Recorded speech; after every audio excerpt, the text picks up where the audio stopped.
কথিত আছে পৌষ মাসে মূলো দিয়ে মায়ের কাছে পুজো দিতে হয়।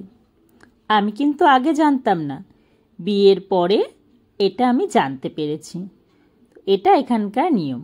তাই 5 রকম ফল, মিষ্টি আর সাথে মূলো নিয়ে আর জবা ফুলের মালা নিয়ে চলে গেলাম আমরা কালীবাড়িতে মায়ের কাছে।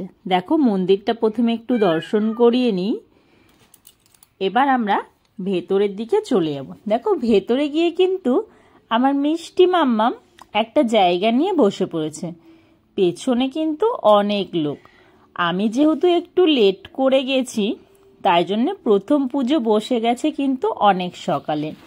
প্রথম পুজোতে সবাই অঞ্জলি দেবে বলে বসে রয়েছে। তো আমি সেই সময় গেলাম, গিয়ে ডালা নিয়ে দাঁড়িয়ে আছি। ব্যাস, পুজো শেষ হতেই এবার আমরা আমাদের ডালা জমা দেব। তো দেখো, ডালা জমা দেওয়ার জন্য সবাই কিন্তু লাইন দিয়ে রয়েছে।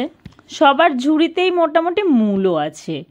যেহেতু এটা পৌষ মাস আর সাথে শনিবার, সারা মাসই পুজো হয়, তবে শনি মঙ্গলবারে ভিড়টা একটু বেশি।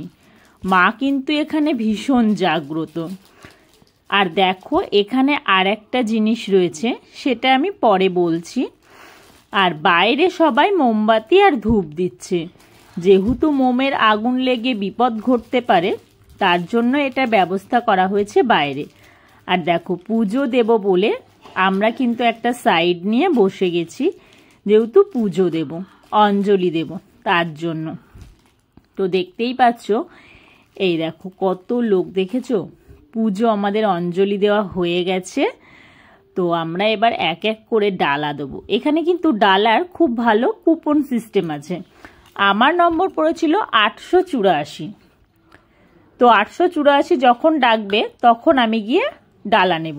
এই দেখো, আমার ডাক প্রায় এসে গেছে, আমাকে ডালা দিয়েও দিয়েছে। সাথে সাথে মাম্মাম কিন্তু মিষ্টির প্যাকেট তুলে সেখান থেকে একটা সন্দেশ নিয়ে নিল। দেখতেই পাচ্ছ, সে কিন্তু সন্দেশ খাওয়া শুরু করেছে। মাম্মাম ভালো মেয়ের মতো বাকি প্যাকেটটা রেখে দিল। এবার আমরা চলো আস্তে আস্তে মন্দির দর্শন করে বেরিয়ে যাই বাড়ির উদ্দেশ্যে। প্রায় দুপুর 2টো বেজে গেছে। তো মাম্মাম একটু শিব মন্দিরে যাবে, সেখানে গিয়ে একটু প্রণাম করে আসবে। আর সাইডে দেখতে পাচ্ছ ওই যে রান্না বান্না হচ্ছে, ট্রেন্ড।